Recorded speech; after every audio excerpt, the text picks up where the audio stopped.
Pensando nessa democratização, né, e o modo como essa democratização do circuito de arte, né, do espetáculo arte, né, tende, de certa maneira, a dar visibilidade e a valorizar, né, as obras de um modo geral, não é esse o público do mercado de arte. Esse é parte do público do mercado. E o público do mercado de arte, que é o público pequeno, está, de certa maneira, inserido aí dentro e, né, comprando com uma outra perspectiva, né? O que eu acho que é também interessante é pensar uma coisa que, né, a gente estava conversando antes, que você mencionou aí, quando falou, acho que uma frase do Frederico, as produções que não estão inseridas no mercado, né? E não estão inseridas no mercado até porque estão em outros circuitos, né?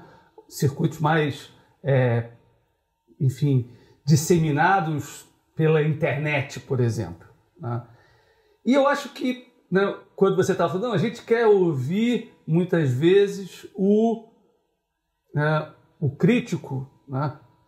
Não porque ele entenda de mercado, mas porque, de certa maneira, ele entende de arte e vai, né, dizer, bom, aqui tem uma obra, digamos, com uma discussão de linguagem que, de certa maneira, está apontando para um caminho que vai ficar, né? E se fica, valoriza. O que não fica, às vezes ele tem muitas estratégias de mercado, mas a obra não tem uma contribuição de linguagem e ela desaparece, né?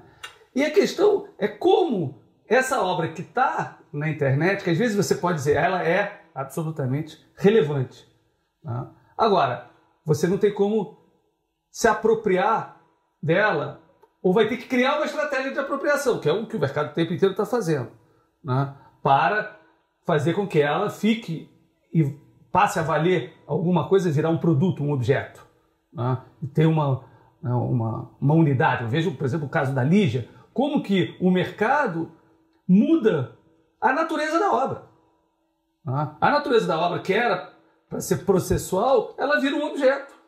E não pode mais, né, manter a natureza processual dela, porque, em grande parte, o mercado dá um valor de $1 milhão e dá só para aquela. Se você reproduz, é que você reproduz não vale, só vale aquela, né? Então, isso é ótimo, por um lado, que tenha toda essa entrada, mas eu acho que há que se pensar também como que o mercado entra, muitas vezes, mudando a natureza de determinadas obras, mudando a natureza da maneira de se pensar a circulação das obras, né? De se pensar a relação com as obras. Não estou querendo, não tenho nostalgia de nada, de manter nada, né? Agora, mas muitas vezes a nostalgia de manter vem por conta do mercado, né?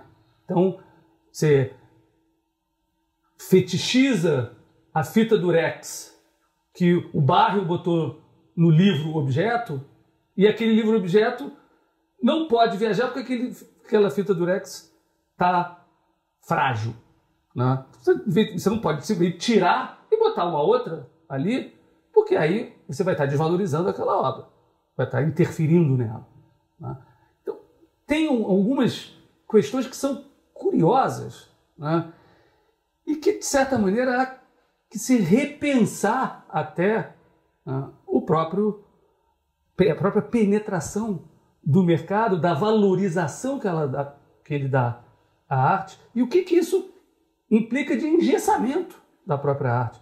Fazer uma exposição hoje, numa instituição, custa um preço absurdo de transporte, seguro, courrier, porque o mercado põe o preço lá para cima, né? E uma obra que era para estar sendo exposta e circulando está totalmente presa a um circuito que eu acho que a tendência é ser insustentável. Não dá para uma exposição custar $6 milhões. Vai ter uma hora que não vai se segurar. Vai começar a expor muita coisa ruim, né? E cada vez tem mais museu. Então eu tenho um pouco de, né, pé atrás com essa euforia, porque eu acho que isso não se sustenta, né? Eu acho que o mercado, os preços, né, os valores. Tudo bem, o mercado americano está valendo uma coisa, se você comparar com o mercado brasileiro, vale muito menos. Mas a compensação também, Luiz, de uma certa forma, ajuda a fomentar, a dinamizar. Nós estamos de uma época que, imagine os artistas brasileiros, hoje em dia, isso é muito recente, quer dizer, a história para nós é tudo muito recente, é uma penúria geral de quantos artistas deixaram de estar ou produzindo, quantos desapareceram, quantos se perderam, quantos talentos não... Os artistas viviam na penúria mesmo. Paulo, se lembrar de 15 anos atrás, os artistas sobreviviam, aquele que sobreviveu era com muito... E o mercado ajudou um pouco. Qualquer menino hoje que está no mercado, assim, que está surgindo essa geração nova de artistas, já pode sobreviver, cara, pode continuar, não precisa ter outra profissão. Ele pode estar ali, esse é um lado positivo do mercado. Concordo plenamente, isso é verdade, isso é verdade. Quando a gente entra com o fundo aí, eu acho uma dinâmica, eu diria, um agente novo do mercado. Agora, em geral, valorizando, expondo, publicando, é outra coisa. Essas transformações que se processaram nos últimos anos, de disseminação, pode ser que a gente esteja vivendo, como você disse, um momento de pico, que não vai se sustentar, vai cair. Mas eu já assisti ao longo da minha vida diversos picos que desceram, mas nunca desce ao ponto anterior. Por exemplo, nos anos 80 houve um pico. Na época dizia-se, eu não entendo disso, não sou especialista nesse assunto do mercado, dizia-se que foram a entrada dos japoneses no mercado de arte. E isso fez subir enormemente, e nos anos 90 houve um declínio. Mas nunca chegou aos preços dos anos 70 esse declínio. Caiu um pouco em relação ao que estava nos anos 80. Agora nós estamos num outro pico. Atribui-se, ouvi falar, que é a entrada dos chineses no mercado. E toda vez que a China entra, vai faltar tudo. Você vai faltar até água mineral. Se eles começassem, os chineses decidirem agora tomar água mineral, não vai ter água. Mas a água mineral vai subir muito de preço. Eu acho que o fenômeno do Brasil, do mercado brasileiro, é Brasil mesmo. Brasil mesmo. Isso é um novo dinheiro, é a nova geração, é uma geração que você começou a se instruir, começou a ver, quer dizer, esse trabalho da mídia, é um reconhecimento geral, até a fruição. Nós estamos falando de uma Adriana aqui, quer dizer, que uma pessoa dessa compra uma Adriana e vai gostar de ver uma Adriana na parede, isso não é gratuito. Você vê um charque de Adriana para ser absorvido hoje, quando nós somos de uma geração que há 15, 20 anos atrás ainda estava no universo impressionista. Se eu for na minha terra, na Bahia, era o Siriano Silva. Estou falando de 15 anos, de um jovem, de uma pessoa jovem, empresário jovem com dinheiro. Então, não é a China, isso é o mercado interno brasileiro crescendo, mas eu acho muito essa tal da democratização e do interesse que a arte brasileira está despertando no mundo hoje, não é só do mercado. Mas eu estou falando do pico global. Atingiu um preço, a queda foi muito inferior à dos outros papéis. Uma empresa como a Hartford, que era uma das mais antigas companhias de seguros dos Estados Unidos, desapareceu com a crise de 2008. Agora, o mercado de arte teve uma queda muito pequena. Eu ouvi uma observação de venda, assim, que apareceu um belo de Cavalcante com uns amigos, e tinha está custando 1.200.000, se você vai comprar um apartamento de 2 quartos ali em Moema. Então você prefere ter um apartamento de 2 quartos, ou um de Cavalcante bom, excepcional, que você não vai ver outro pelo mesmo preço. Então, e fora que a arte também mexe com outros valores, né? Deixa eu perguntar um negócio para vocês, que é uma coisa que me interessa e que eu acho que tem a ver com o mercado, né, tangencialmente, né?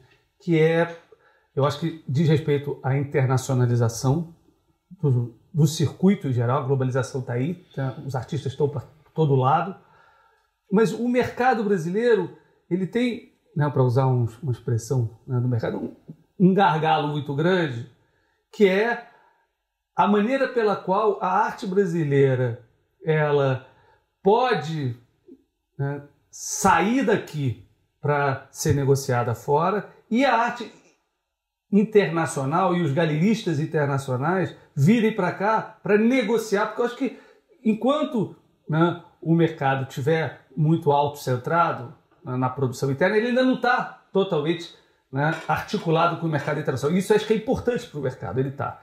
E o Brasil impede que haja essa circulação porque tem uma taxação para negociação de arte que é, eu acho, irracional. Né? É claro que tem que haver uma taxação, todo mundo sabe o que o mercado de arte representa, né? E o que né, no mundo inteiro tem, né, até de lavagem de dinheiro no mercado de arte. Agora, tem que ter um mínimo de paridade, de equidade em relação a outros mercados. Tem internamento de obras, claro, depois mais caro do mundo. O Brasil é pior que a China para você. Lá fora, por exemplo, ter uma Gagouze no Rio de Janeiro é bom para o mercado de arte brasileiro? Eu acredito que sim, se você for pensar em mercado, tem uma boa galeria internacional que vai estar trazendo o olhar do circuito internacional para cá. Mas a Gagouze vir para cá é um problema fiscal para ela. Como é que eu vou fazer? Só vou poder vender durante a feira, porque na feira eu tenho isenção, mas eu me sustento ao longo do ano pagando uma... Vai ter mercado para comprar um Richard Serra? Até tem, mas vai pagar 40% a mais do que paga lá? Vai trazer por fora? Não vai. Então, como é que você consegue pensar, né, o horizonte da arte brasileira, né, tem muita restrição ainda. Né? Existe muita demanda reprimida na arte brasileira. A principal demanda reprimida é das instituições públicas, não estou falando se ela é de direito privado ou de direito público. Instituições abertas ao público que não têm política permanente de aquisição de obras de arte. O IBRAM, outro dia, o Instituto Brasileiro de Museus, comprou um Portinari, a primeira missa no Brasil. Parabéns. Só que aquilo ele tinha que fazer 3 vezes por mês durante o ano inteiro. Isso é eventual. Não pode ser uma coisa eventual. Tem que ser uma política sistemática de formação de acervos. Por quê? Porque, evidentemente, não se constrói uma nação digna desse nome sem que a arte faça parte da formação da cidadania. Os cidadãos têm que ter acesso, não tem que vir uma coleção do Orsay, eventualmente, e formar filas noites adentro para ver as obras que vieram do Museu d'Orsay de Paris, dos impressionistas. Isso tem que ser permanente em todas as grandes cidades brasileiras. Todos os museus têm que estar equipados de acervo. Não é equipado de ar-condicionado apenas, de reservas técnicas, não. Isso é o básico. Isso é a infraestrutura básica. Tem que ter o conteúdo. E o conteúdo são as obras de arte. E nós não temos isso ainda. Então é toda uma demanda que existe, que está reprimida pela falta completa de esclarecimento, de lucidez, de educação da nossa elite política. A nossa elite política não tem educação, não tem lucidez, não é esclarecida. É obscurantista, não é inteligente, é estúpida. E essa elite política não consegue resolver esses problemas há décadas. Eu estou velho repetindo isso. Ou seja, o Museu de Arte de Brasília, ficava numa região deserta, tinha sido o antigo casarão do samba, que antes tinha sido o Clube do Estado-Maior das Forças Armadas. Aí o Zé Aparecido deu aquele prédio para ser Museu de Arte de Brasília. Ficava numa região deserta. O Museu de Arte de Brasília hoje está perto de um conjunto hoteleiro de arquitetura pífia, lamentável arquitetura desse conjunto hoteleiro, que está junto do Museu de Arte de Brasília. O Museu de Arte de Brasília está... Um se chama Fort Lauderdale e outro Key Biscayne, o outro hotel. Depois não querem, quando os argentinos vêm ao Brasil, nos chamem de macaquitos. Agora, esse Museu de Arte de Brasília está fechado há anos por causa das infiltrações. E o seu acervo depositado no subsolo daquele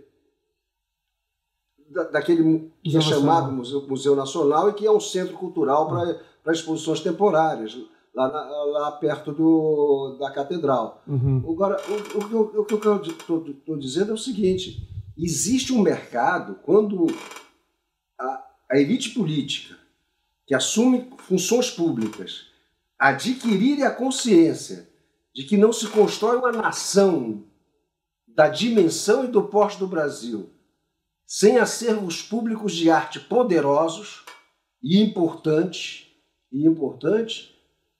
Enquanto isso, existe todo um espaço de mercado reprimido, porque isso é um mercado em potencial e muito importante. Agora, quanto mais adiar, mais lacunas ficarão, porque certos artistas que podiam ser comprados nos anos 80, hoje já não podem ser comprados.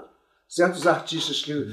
E agora o que vai acontecer é o seguinte, adia mais 10 anos. Os artistas de hoje, que são compráveis, que têm preço, que poderiam ser objeto de uma política pública de aquisição, daqui a 10 anos não vão ser mais, não vão ter recursos para comprar. E vai se adiando, se adiando. A gente vê passando década, cada década, né? São 14 presidentes da República, já desde a inauguração de Brasília, que passaram por Brasília. Até hoje não existe um museu de arte na capital da República decente que um presidente da República possa levar um visitante estrangeiro para, olha, aqui está o museu de arte da nossa capital. Mesmo os grandes museus, tem referência do MAN do Rio, o acervo não é do MAN do Rio, de Niterói. O Salão da Bahia que eu falei inicialmente só veio uma acho que é importante.